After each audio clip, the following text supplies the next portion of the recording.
Yang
kita pagi ini kita akan menyimak, berbincang dan saling melengkapi ilmu, yaitu bertema merajut hubungan memperkuat akidah.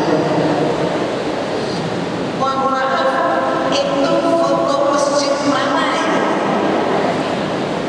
Masjid semoga masjid ini menjadi contoh yang mempersatukan umat Islam di negeri kita, bahkan di dunia ini. Ibu dan bapak yang dirahmati Allah, saya ingin menanyakan, apakah di antara kita sudah saling kenal belum?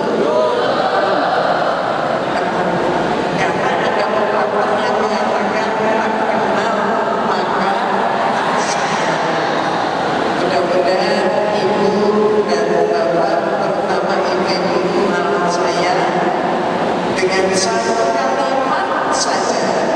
Yang lain keterangan kalimatnya nanti dicari di YouTube atau di Instagram atau di Facebook.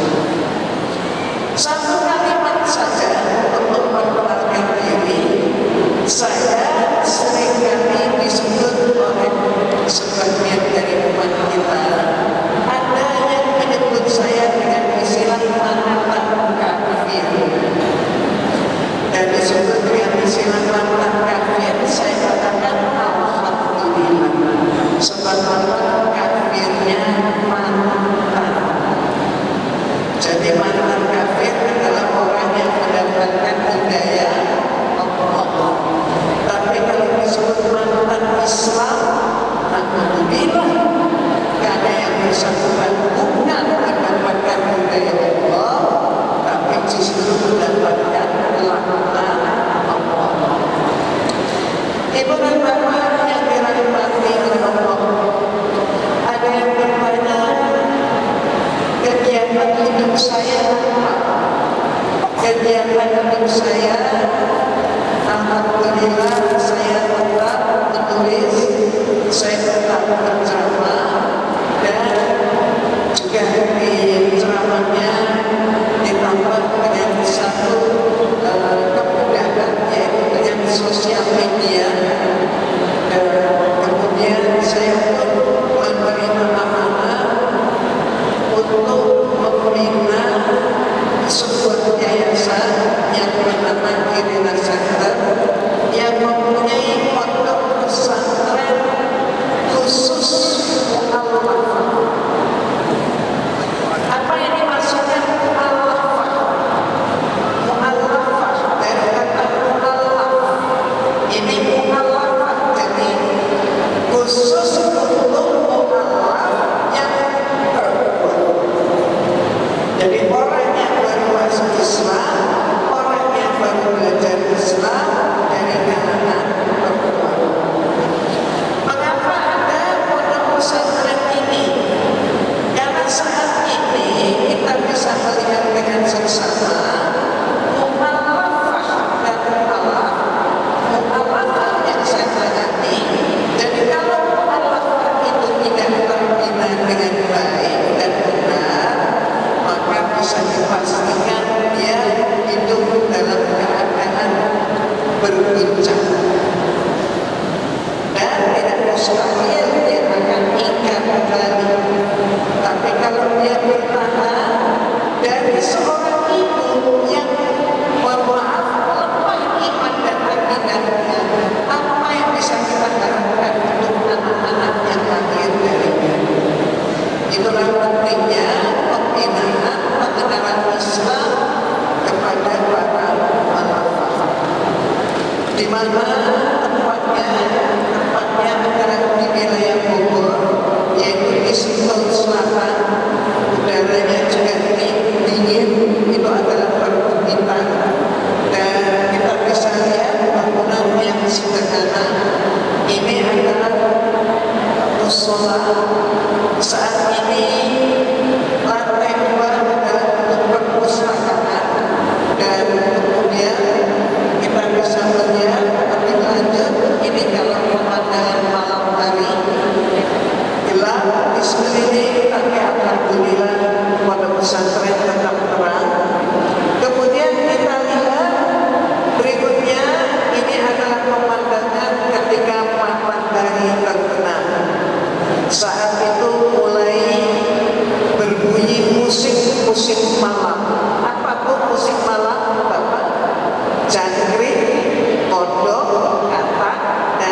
sebagainya.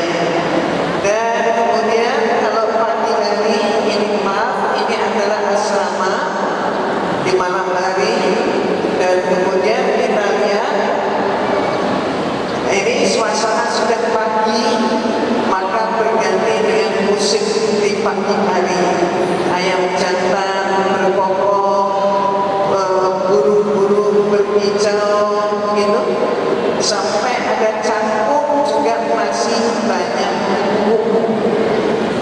Kemudian kita lihat bangunan apakah ini adalah asrama untuk santriwati mu'allafah. Bagaimana dalamnya? Dalamnya tiap-tiap ruangan isinya seperti ini. Dan ibu bapak tidak akan bisa mendapatkan koper di sini. Tidak ada lemari di sini. Kenapa? Karena koper dan lemari itu di dalam ruangan pintu kuning. Sementara ruangan yang satu lagi pintu yang lebih pendek, nah itu adalah toilet. Jadi ciri khas di dalam pondok pesantren mu'allafah itu setiap ruangan, semua ruangan pasti ada toiletnya di dalam. Maka dengan demikian tidak ada yang sampai berebut untuk mendapatkan toilet. Berwudu juga demikian, tidak perlu berebut. Kira-kira ibu-ibu khususnya kalau bapak-bapak tetap boleh datang menginap, tapi tentu di gedung yang berbeda. Nah, kalau ibu-ibu di sini kira-kira berkenankah bersilaturahmi ke sana? Berkenan ya? Alhamdulillah. Ada program yang terbuka untuk umum, terutama antara lain di dalam bulan suci Ramadan. Sebulan penuh insya Allah kami mempunyai program iktikaf khataman Quran plus khatam terjemah. Mengapa ada khataman terjemah? Karena ternyata masih cukup banyak umat Islam yang belum tahu terjemahnya Al-Quran, apalagi secara utuh. Ada lagi kesempatan untuk terbuka bagi ibu dan bapak untuk menginap di pondok pesantren, yaitu apabila sedang ada kajian pembentengan iman dan akidah, yaitu kajian yang namanya perbandingan agama, yaitu kristologi. Waktunya adalah 16 jam. Biasanya dilaksanakan hari Jumat, Jumat malam datang, hari Sabtu pagi mulai sampai dengan Ahad sore. Jadi 16 jam. Untuk apa kita mempelajari itu? Kita pelajari itu supaya kita tahu bagaimana yang namanya Kristen, apa, siapa, bagaimana mereka, dan kemudian solusi bagi kita seperti apa. Sehingga kita yang Islam ini semakin bangga, semakin cinta pada Islam, sehingga tidak sampai ada yang menjual iman dan akidah, tidak sampai terjadi pemurtadan.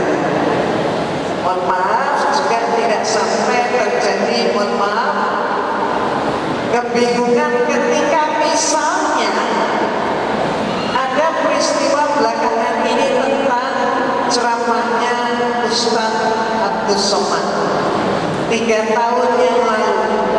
Ceramahnya di dalam masjid tertutup khusus untuk umat Islam, baru sekarang ini dipermasalahkan, yaitu tentang salib. Mohon maaf, tentang salib orang Islam tak ngerti. Jangankan orang Islam, orang Kristen pun sering nggak tahu apa makna salib. Nah, dengan kajian perbandingan agama kita akan tahu. Kalau kita tahu, maka kita bisa menyimpulkan ini mau kemana arahnya, dan kemudian kita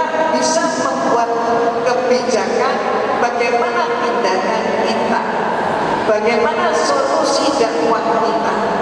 Bagaimana kita ini menyampaikan tentang Islam, Islam yang rahmatan lil alamin, yang saat ini banyak sekali perpecahan di antara umat Islam, sampai-sampai munculnya yang namanya Islam Nusantara.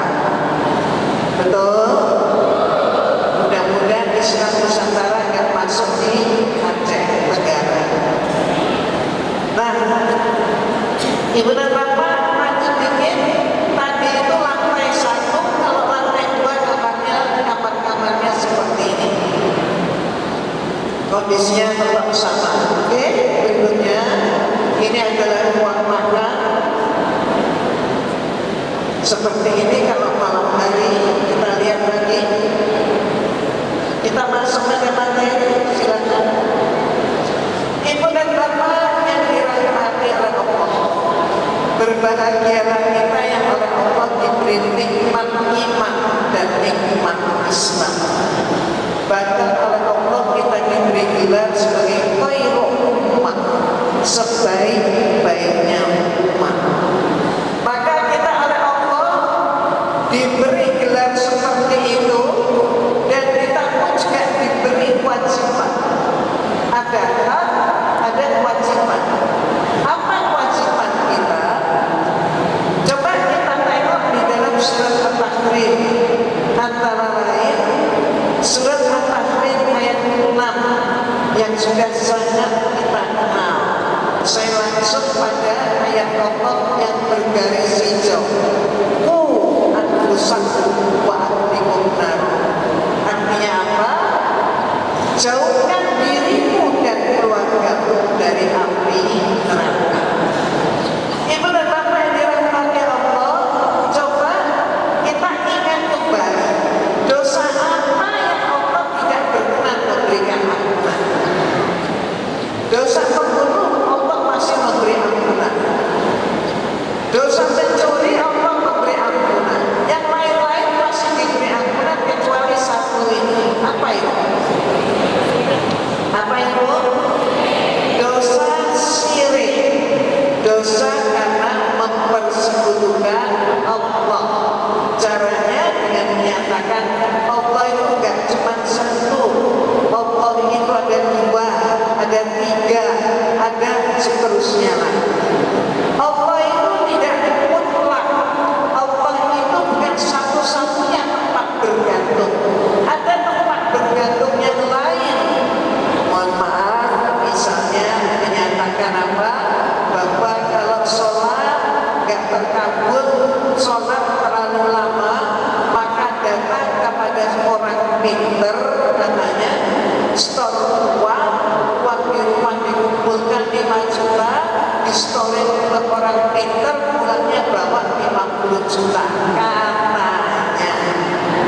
Itulah contoh-contoh syirik. Belum lagi yang kemudian menyatakan, oh pohon itu ada penghuninya, bisa diberi macam-macam, maka dikasih makan dan pohonnya mau mengabulkan doa, katanya. Syirik. Termasuk lagi apa? Sampai menyembah kepada hewan, sampai menyembah kepada gunung, dan sampai menyembah manusia. Ada seorang nabi yang disembah. Nabi siapa? Nabi siapa? Nabi Isa alaihissalam. Seorang nabi tapi disembah. Dan untuk menyatakan hal itu, sampai ayat-ayat Allah yang turun kepada Nabi Isa berupa Injil itu kemudian diubah-ubah, dan itulah sekarang yang ada pada tangan mereka. Jadi dahulu di dalam kitab itu juga dinyatakan dengan tegas tentang datangnya Rasulullah SAW. Tapi ternyata oleh mereka teksnya diubah-ubah. Tapi kita bisa mencari jejaknya, masih ketahuan jejaknya. Itulah yang ibu bapak ingin tahu. Silakan gabung di YouTube saya, insya Allah. Kalau masih nggak jelas YouTube, berarti insya Allah saya kembali ke sini.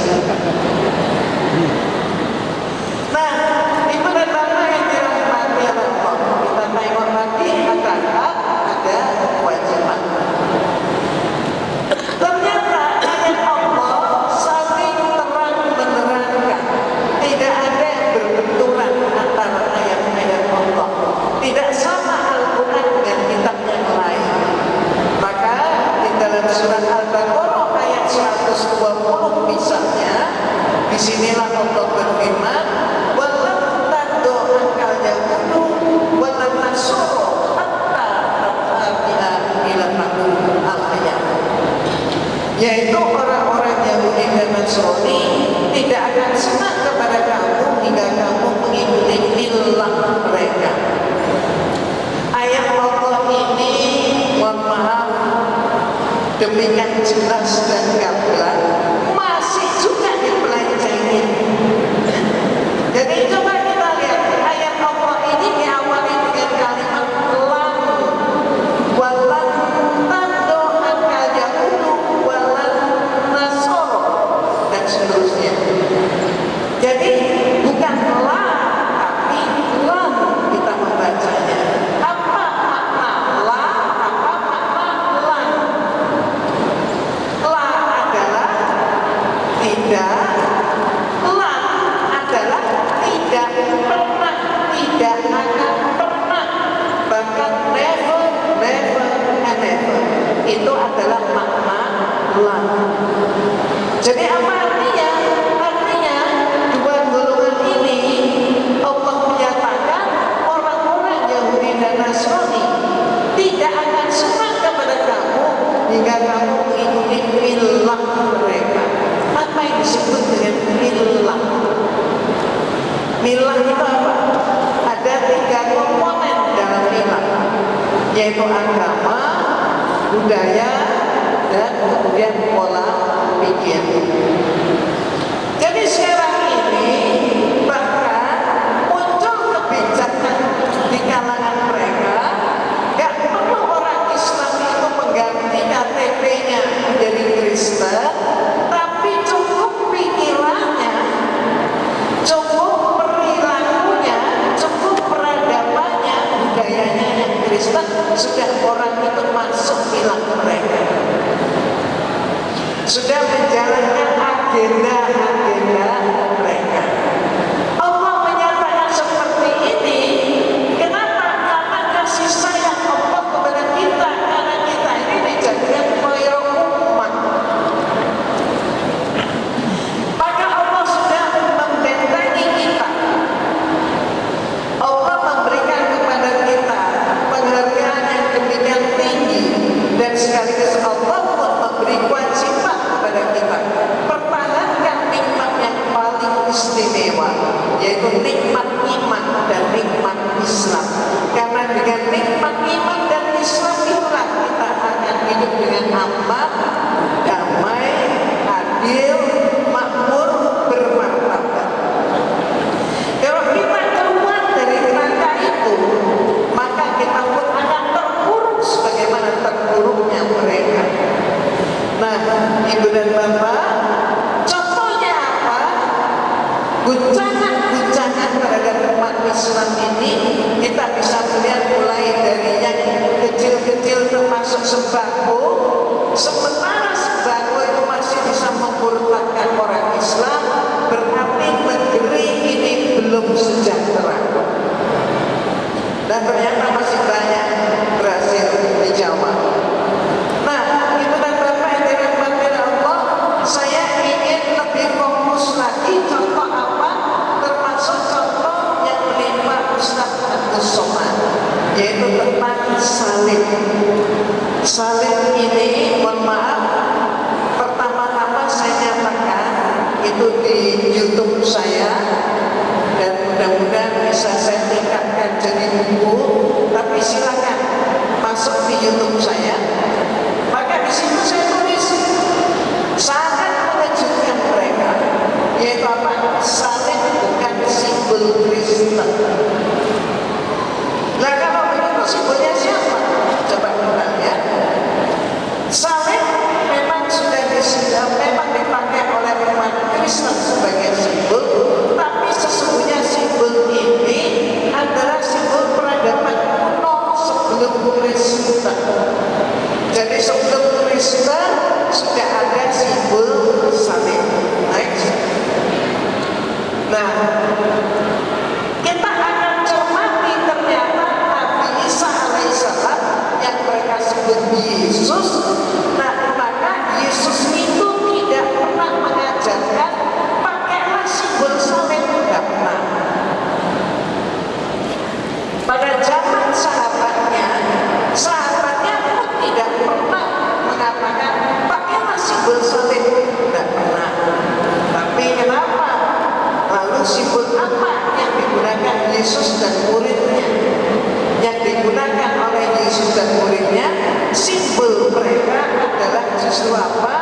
justru adalah ikan. Ini adalah lambang awal mula Kristen, adalah simbol ikan. Loh, kenapa kok simbol ikan? Karena sebagian besar murid Yesus itu adalah nelayan Galilea. Jadi nelayan itu, maka pakai simbolnya apa? Simbolnya justru ikan. Maka kemudian ada misalnya kita bisa melihat di dalam Bible yang mereka pakai sampai hari ini, kitab suci mereka itu di dalam Markus dan juga di dalam Matius yang menyatakan Petrus, salah satu muridnya namanya Petrus, mulai hari ini kamu akan jadi penjala manusia. Nah, ini penjala manusia. Jadi Petrus itu nelayan ikan, kamu mulai hari ini jadi penjala manusia. Inilah, mohon maaf, satu sinyal kepada kita dimulainya apa? Dimulainya konsep yang menyimpang dari ajaran Nabi Isa alaihissalam, mulai berubah, yaitu apa? Penjala manusia. Apa penjala manusia maksudnya? Menjadikan manusia seluruh dunia sebagai muridnya, yaitu mengkristenkan dunia. Maka penjala manusia kemudian berubah lagi istilah domba yang sesat. Nah, ini awalnya di sini, sebelum jadi domba, awalnya disebut sebagai ikan. Nah, berikut lagi, ini adalah gambar-gambar. Semua yang saya pakai ini adalah gambar-gambar gereja, resmi gambar gereja. Saya tidak mencantumkan karena umat kita juga tidak membuat gambarnya Nabi Isa. Dan selalu saya sampaikan sumber mereka supaya mereka tidak bisa menggugurkan apa yang saya sampaikan. Mereka tidak bisa menolak, mereka tidak bisa mementahkan, karena yang saya pakai adalah sumber mereka. Nah, ini macam-macam gambar yang ada. Berikutnya lagi kita akan melihat, ya silakan next saja. Ini lambang ikan itu pertama kali digunakan Kristen di Roma.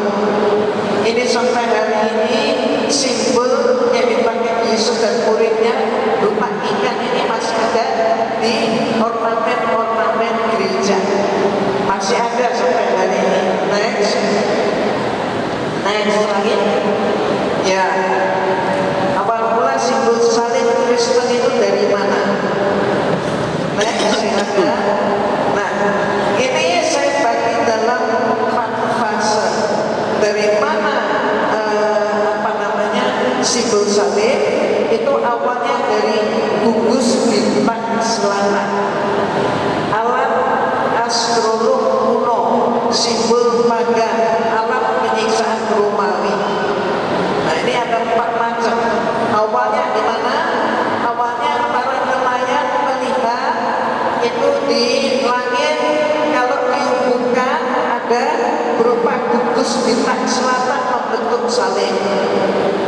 Terus mereka pakai salib, tapi zaman itu sebelum zaman Nabi Isa itu dipakai oleh orang-orang pagan, yaitu orang-orang yang menyembah dewa dewi. Mereka temukan seperti ini. Berikutnya, para astrolog menggunakan salib untuk penelitian. Nah, ini mulai ilmu pengetahuan masuk, jadi mereka pakai simbol itu. Tapi salibnya masih berupa cross, berupa huruf X. Berikut lagi, kemudian Albert Schweitzer yang mengatakan bahwa pada dasarnya salib tanda astrologi. Salib dengan lengan sama panjang menunjukkan waktu siang dan malam yang sama panjangnya dan merupakan tanda equinox. Tapi ternyata ini meleset, ya. Karena orang ini, para ahli-ahli mereka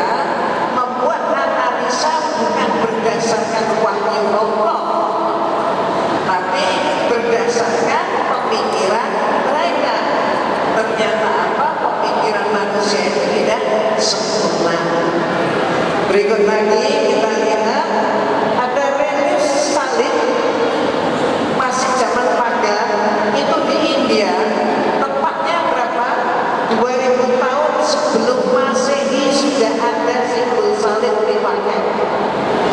Berikutnya lagi, kemudian barang-barang peninggalan Anglo-Saxon dan Viking.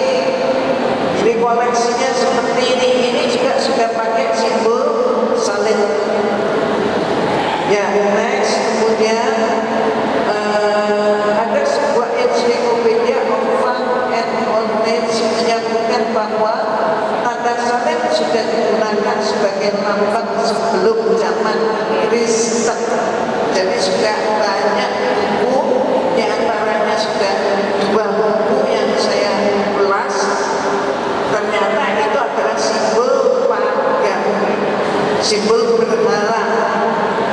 Maksudnya pagan ya, berhala. Berikutnya, bahkan Barbara G. Walker menyatakan orang-orang Kristen awal menolak salib karena bersifat pagan.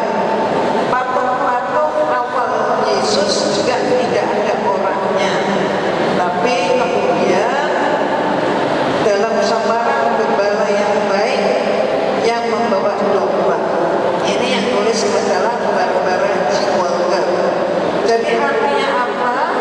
Orang-orang yang hidup pada abad awal Masehi, jadi sesudahnya Nabi Isa, juga pada zaman Nabi Isa nggak mau pakai simbol salib. Pertanyaannya, kenapa kok nggak mau? Karena mereka sudah punya simbol yang lebih terhormat, yaitu ikan. Salib itu pada masa kekuasaan Romawi ini berlangsung sampai abad awal Masehi, sampai kurang lebih abad ke-6 dan 7. Maka di Romawi yang mencetuskan bahwa Nabi Isa dilantik sebagai Tuhan adalah Kaisar Konstantin tahun 325 Masehi. Ini yang membuat konsep Nabi Isa adalah sebagai Tuhan mereka. Nah, pada masa-masa awal Masehi itu, orang-orang Romawi, pemerintah Romawi kalau menghukum orang-orang yang melakukan perbuatan kriminal, termasuk yang makar, dihukum dengan cara disalib. Jadi salib itu adalah simbol hukuman untuk narapidana. Maka orang Kristen awal diperintahkan oleh Konstantin pakai simbol salib, mereka nggak mau. Kenapa? Identik dengan simbolnya narapidana. Maka mereka lebih senang pakai simbol ikan. Tapi karena dipaksa oleh penguasa, maka awalnya gereja, termasuk gereja Katolik saat itu belum pecah, mereka ini salibnya kosong. Tapi lama-lama, nah ini salibnya ini kemudian diisi orang. Terus kemudian apa yang terjadi pada abad pertengahan ini, muncul perpecahan gereja. Gereja Katolik pecah menjadi tetap Katolik dan muncul yang namanya Protestan. Protestan itu bukan protes, bukan. Tapi Protestan adalah pro pada testament awal. Nah, orang Protestan ini beranggapan dari ayat-ayat yang ada di dalam Bible, maka ada orang-orang yang di situ berarti patung, menyembah patung adalah menyembah berhala. Maka orang Protestan tetap pakai juga salib, tapi salibnya tidak ada orangnya. Tapi kalau Katolik, salib ada orangnya. Nah, inilah yang saat itu ditanyakan, ya. Nah, ibu-ibu,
Berikut lagi, ini kemudian lukisan peninggalan peradaban Minoa. Berikutnya lagi, sisa-sisa puing peradaban Minoa. Berikutnya lagi, ini adalah salib berbentuk kampak.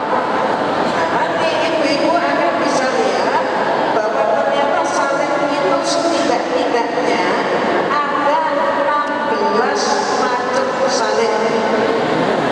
Di orang Kristen ada 16 macam salib. Coba macam-macam salib yang mana? Ini salib pertama. Ada lagi berikutnya. Berikutnya lagi. Ya, ini di Mesir ya, ada salib anak. Berikutnya kita lihat adalah salib ancor atau salib jangkar. Berikutnya lagi ada salib anggur. Berikutnya lagi ada salib T atau salib T.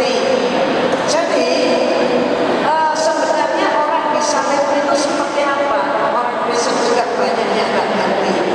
Ternyata salib ini ragamnya macam-macam. Ada yang menyatakan Yesus katanya tangannya dipaku di sini. Kalau dipaku di mana? Udah ya. Jadi mana yang benar ini? Apakah tangannya ke belakang atau mengikat atau yang bagaimana? Maka ayat Allah itulah yang maha benar Allah dengan semua firman-Nya. Nabi Isa tidak pernah disalib dan tidak mati di kayu salib.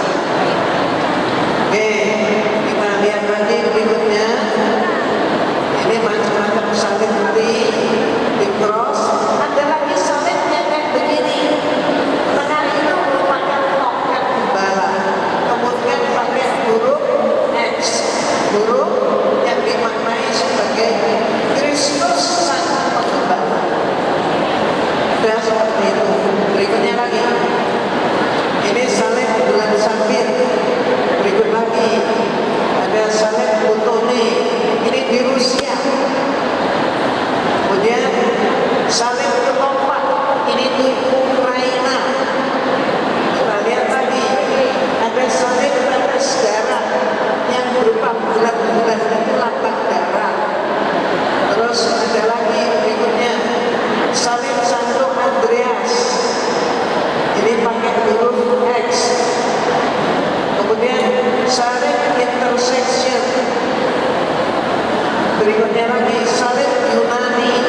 Nah, salib Yunani ini negara-negara termasuk Swiss itu mayoritasnya Kristen. Maka kemudian mereka pakai simbol salib, tapi salibnya seperti ini. Maka kemudian ada Red Cross, yaitu palang merah, organisasi di bidang medis. Nah, ini mungkin karena munculnya dari Swiss yang mayoritas Kristen. Berikut lagi salib konsul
besar tubuh orang Belanda mirip dengan besar tubuh orang Turki.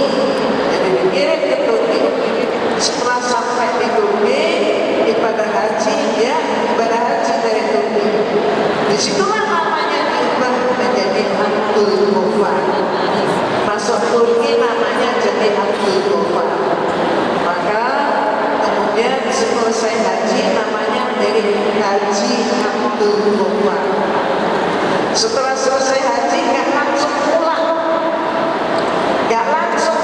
dia nyantri beberapa saat. Nah, kemudian dia pun mendapatkan surat dari pemerintah Hindia Belanda. Isi suratnya adalah, kami para Tengku dan Tengku mempersembahkan seorang syekh dari tanah suci. Namanya adalah Syekh Haji Abdul Ghaffar. Orang Aceh dikirimi syekh dari tanah suci. Bagaimana? Ya orang Aceh senang. Lalu bagaimana? Orang ini ditempatkan di Masjid Agung Baitur Rahman Banda Aceh. Tugasnya apa? Memata-matai umat Islam, mencari titik lemah umat Islam supaya bisa dijajah, supaya penjajah masuk.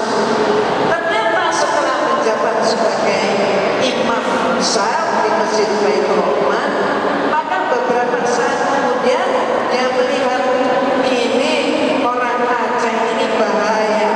Apa bahayanya? Orang Aceh itu terutama kaum laki-lakinya minum kopi gak pernah di rumah, tapi minum kopi selalu di kedai kopi. Setiap sore ke kedai kopi. Itu di Banda Aceh sampai hari ini ya Pak. Itu ratusan mungkin ribuan itu kedai kopi. Terus orang minum kopi gak mungkin minum seperti minum air langsung habis, gak mungkin. Caranya minum kopi bagaimana? Sedikit-sedikit ditemani dengan minuman, betul, dan sejenisnya.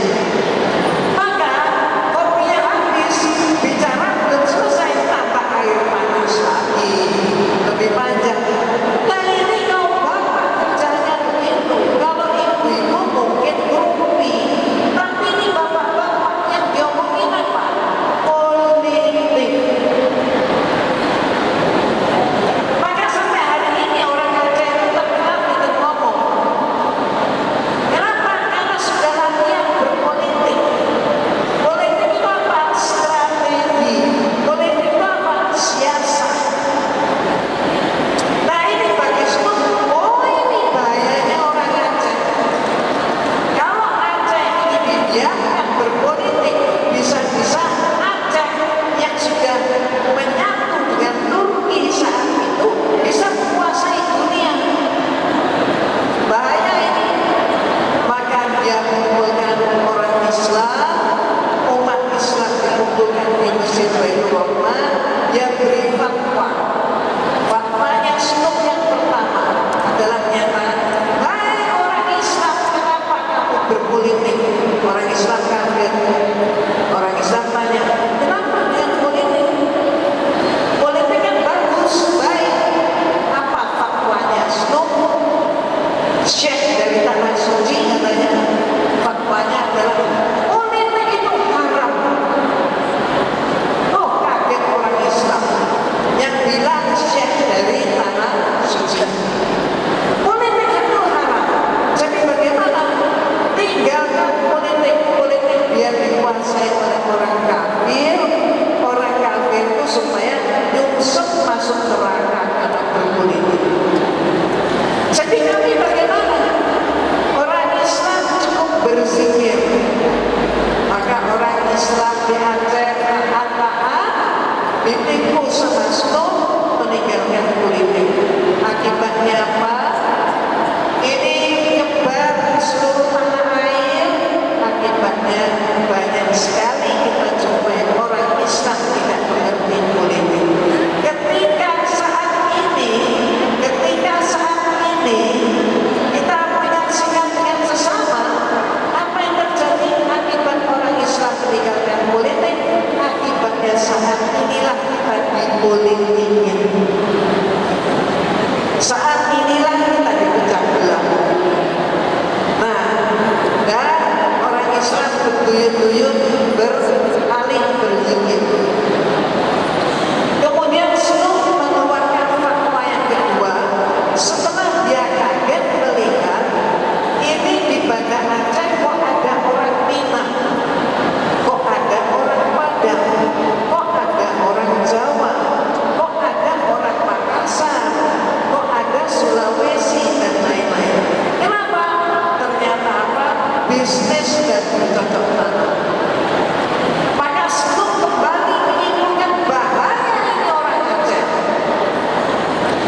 Biar mereka yang masuk neraka, kita masuk surga.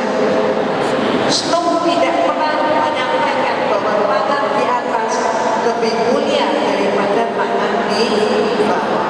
Ini Snow. Akibatnya apa? Orang Aceh tinggalkan perdagangan, turut dengan ulama gadungan. Berikutnya lagi setelah itu yang namanya penasa Masjid Surau itu penuh.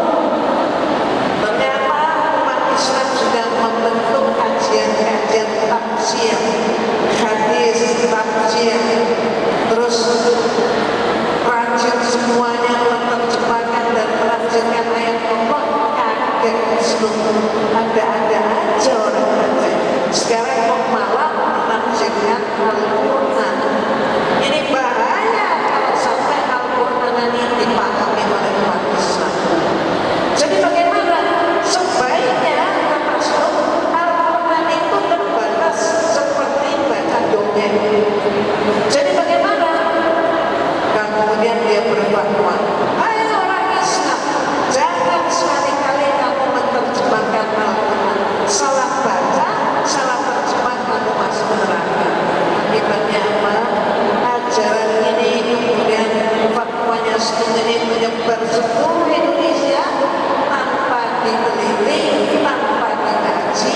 Akibatnya banyak masjid-masjid dan saat ini pun masih tetap ada masjid di pelosok-pelosok yang sholat Jumat semuanya pakai bahasa Arab untuk khotibnya. Akibatnya apa? Gak ada yang ngerti. Apalagi bacanya itu dari buku, satu buku itu dibaca sampai 20 tahun bahkan lebih. Nah ini yang terjadi, menjauhkan Islam dari umat Islam. Itu problemnya Stok ini kemudian setelah masa tua dia kembali ke negerinya, yaitu ke negeri Belanda. Dia meninggalkan istrinya orang Indonesia Muslimah, dia tinggalkan. Dia pulang ke Belanda, sampai di Belanda kemudian dia bersama istri dan anak-anaknya dan meninggal secara Kristen, dikuburkan secara Kristenisme. Ternyata bukan hanya Stok yang berbuat seperti ini. Umat Islam itu, kalau ibu dan bapak perhatikan dengan sesama, kita yang di Indonesia ini, ibu bapak boleh masuk atau cari data misalnya gampang-gampangan di Google. Tanya sama Google,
tradisionalis dengan fundamentalis diadu domba, dibenturin. Contoh soal ibu dan bapak tentu masih ingat dengan peristiwa pembakaran bendera yang bertulisan La ilaha illallah Muhammadar Rasulullah. Itu yang bakar siapa? Orang yang mengaku beragama Islam. Dari kelompok mana? Tradisionalis. Terus kemudian tidak lama muncul yang namanya Islam Nusantara dengan mengatakan kami Islam di Indonesia ini beda dengan Islam di Arab. Di Arab itu Islamnya radikal, di Indonesia Islamnya demikian bagus, lemah lembut, maka disebut damai Islam Nusantara. Kemudian saya mau tanya saja, pertanyaan saya juga gampang. Itu pemuda yang membakar tulisan La ilaha illallah, itu mohon maaf, nabinya siapa? Islam Nusantara itu nabinya siapa? Katanya benci sama Arab, gitu kan? Terus kalau umrohnya kemana? Masa masih ke Arab juga? Kalau hajinya kemana? Nanti kalau meninggal keluarganya menangis minta disolatin pakai mengucapkan dua kalimat syahadat. Kemudian kita dikafani, ya, jadi dimandikan, disolati, dimandikan, dikafani, disolati, dinaikkan keranda. Setelah naik keranda ditutupi kain hijau. Kain hijaunya bertulisan La ilaha illallah Muhammadar Rasulullah. Padahal dia benci banget kan dengan tulisan itu kan dia bakar. Apakah keluarganya mau mengganti dengan tulisan kerandanya game over? Kan itu?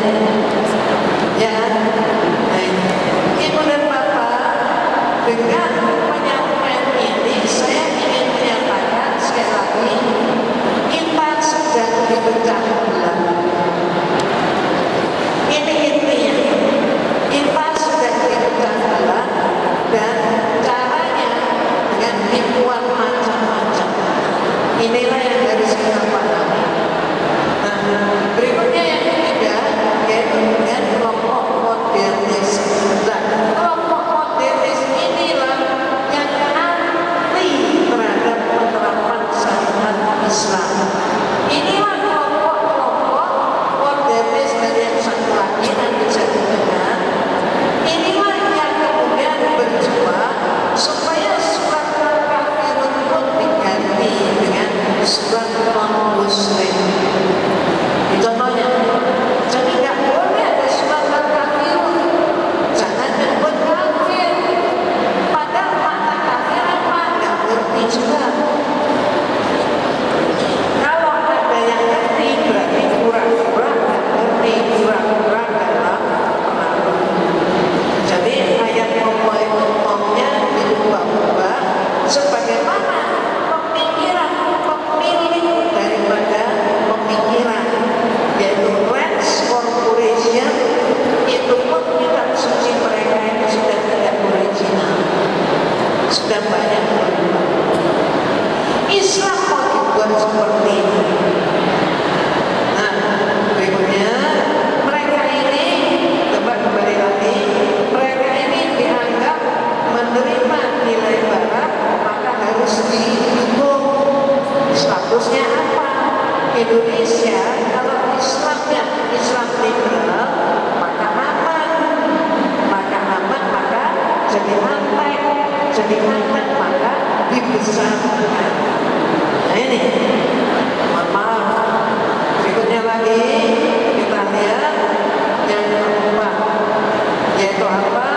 Yang keempat adalah kelompok liberal. Dan kelompok liberal ini lebih parah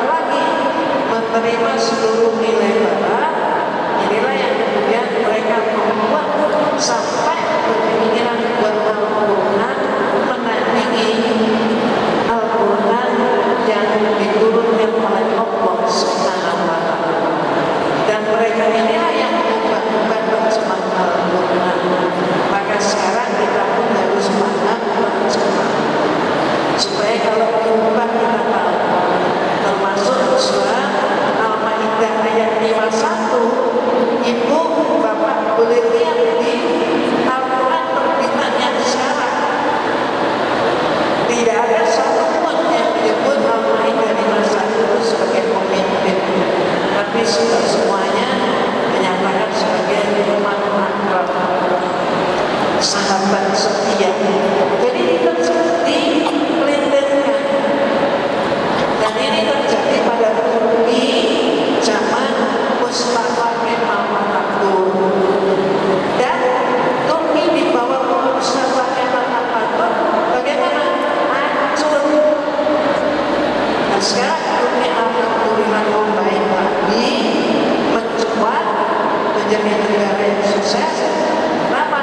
Karena pemimpinnya taat dengan Islam. Itulah yang terjadi.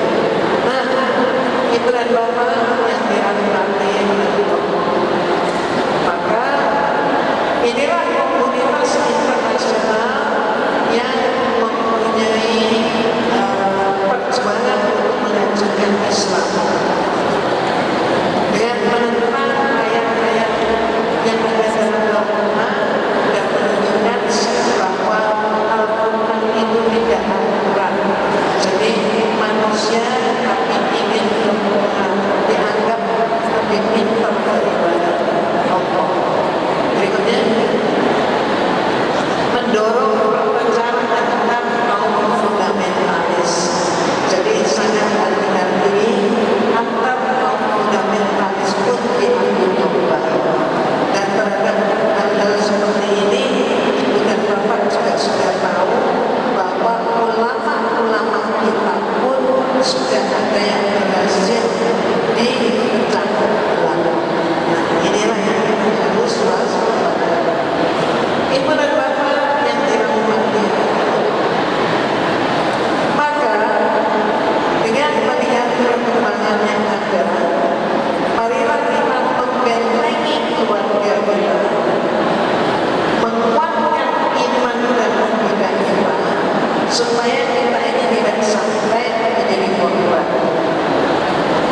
Kita sudah tahu berkali-kali upaya pemecah belahan itu terjadi, maka untuk saat ini posisi Aceh itu sangat strategis dan Aceh ini mempunyai sumber daya alam yang demikian tinggi. Jangan sampai kemudian mengalami yang sama dengan wilayah lain yang mudah terpecah belah. Marilah kita bersatu untuk memohon ridho Allah, dan ketika Allah sudah memberikan ridho kepada kita, insya Allah kehidupan kita menjadi aman, tenang, tentram, damai, adil,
ringan. Berikutnya lagi adalah menjadikan hukum Allah sebagai pedoman hidup. Ya. Oke. Nah, ibu dan bapak, kira-kira ibu dan bapak setuju dengan kita tidak berpecah belah?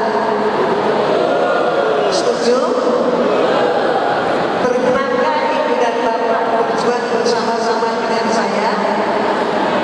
Berjuangnya nggak pakai demo, nggak pakai keluar dari rumah, bahkan kita demo tidak perlu mengeluarkan uang, tidak perlu mengeluarkan keringat, karena demonya hanya pakai jari, karena berjuangnya hanya pakai jari. Apa itu caranya? Saya lihat ibu dan bapak semuanya punya HP. Ayo kita berpikiran yang sama, berjuang yang sama, dan menyampaikan lagi. Yaitu caranya apa? Ayo gabung di YouTube. Silakan difoto aja. Bergabung di YouTube, insya Allah kita bisa mengetahui semua perkembangan yang ada. Sehingga jarak boleh berjauh, tapi informasi tidak terputuskan. Apa yang terjadi di seluruh negeri, bahkan seluruh dunia, kita akan tahu. Caranya yaitu ayo gabung di YouTube saya, insya Allah. Seperti saya datang kemarin pun, itu begitu dilontar di Instagram, alhamdulillah sudah banyak yang tahu bahwa saya berada di masjidnya dengan indah. Alhamdulillah. Ibu dan bapak yang dirahmati Allah, saya tahu yang saya sampaikan ini tentu singkat sekali. Untuk itu yang ingin mengetahui lebih dalam siapa Kristen, apakah semua agama sama, apakah kitab mereka sama dengan kitab kita, lalu yang menciptakan Kristen siapa, itu semua ada bukunya. Bukunya saya bawa dari Jakarta, jumlahnya juga tidak banyak. Siapa yang tepat itulah yang mendapatkan. Mudah-mudahan bermanfaat. Insya Allah ibu dan bapak ini sebagai salah satu contoh itu yang izin. Siapa pendiri Kristen? Pendiri Kristen itu adalah Paulus, bukan Nabi Isa. Tapi mereka mengklaim ikutnya Nabi Isa. Tapi ternyata ajaran Nabi Isa semuanya diganti, antara lain dengan ajaran Paulus. Waspadai kehormatan ibunya lagi. Nah ini, samakah semua agama antara Kristen sama Islam sama? Tidak sama. Kristen